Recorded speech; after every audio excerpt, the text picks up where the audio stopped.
religion, patriotism, race, wealth, class, and every other form of arbitrary, separatist identification and thus conceit has served to create a controlled population, utterly malleable in the hands of the few.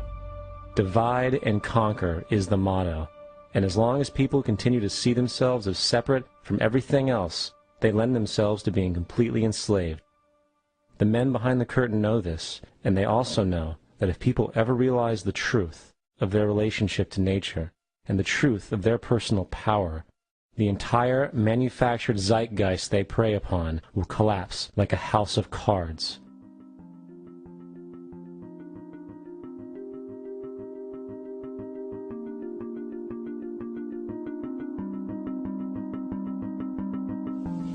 The whole system that we live in drills into us that we're powerless, that we're weak, that our society is evil, that it's crime-ridden, etc., and so forth.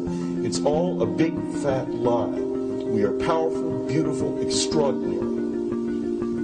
There is no reason why we cannot understand who we truly are, where we are going. There is no reason why the average individual cannot be fully empowered. We are incredibly powerful beings. You know, I think I spent 30 years of my life, the first 30, trying to become something. I wanted to become good at things. I wanted to become good at tennis. I wanted to become good at school and grades and everything I kind of viewed in that perspective. I'm not okay the way I am, but if I got good at things, you realize that I had the game wrong. The game was to find out what I already was. Find out what I already was.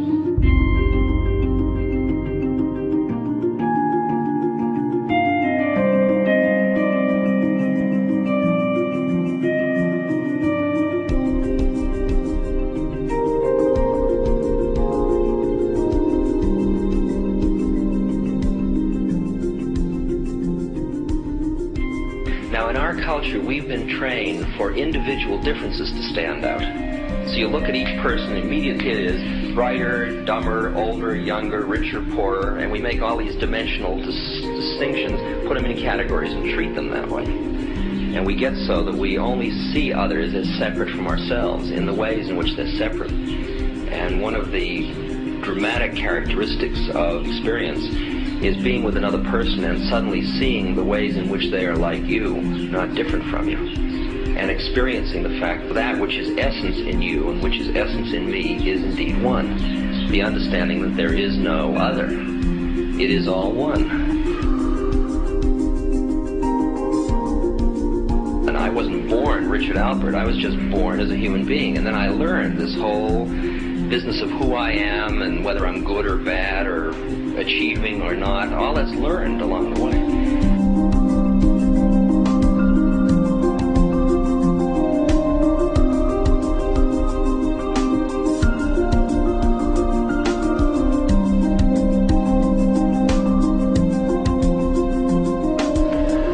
The old appeals to racial, sexual, and religious chauvinism, to rabid nationalist fervor, are beginning not to work. A new consciousness is developing which sees the earth as a single organism and recognizes that an organism at war with itself is doomed.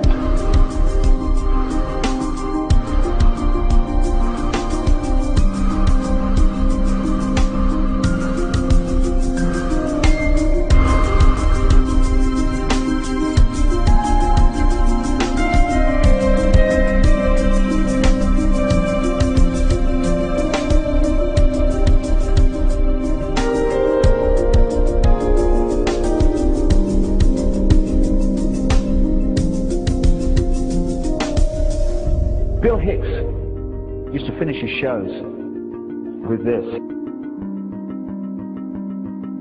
Life's like a ride in an amusement park. And when you go on it, you think it's real, because that's how powerful our minds are. And the ride goes up and down and round and round. It has thrills and chills, and it's very brightly colored. And it's very loud, and it's fun for a while. Some have been on the ride for a long time, and they begin to question, is this real, or is this just a ride? And other people have remembered, and they come back to us and they say, hey, don't worry. Don't be afraid ever, because this is just a ride. And we kill those people. Shut him up. I've got a lot invested in this ride. Shut him up.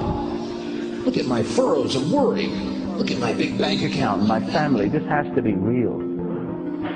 It's just a ride. But we'll kill those good guys who try and tell us that. You ever notice that? And let the demons run amok? But it doesn't matter, because it's just a ride, and we can change it anytime we want. It's only a choice. No effort, no work, no job, no savings of money. Just a choice right now between fear and love.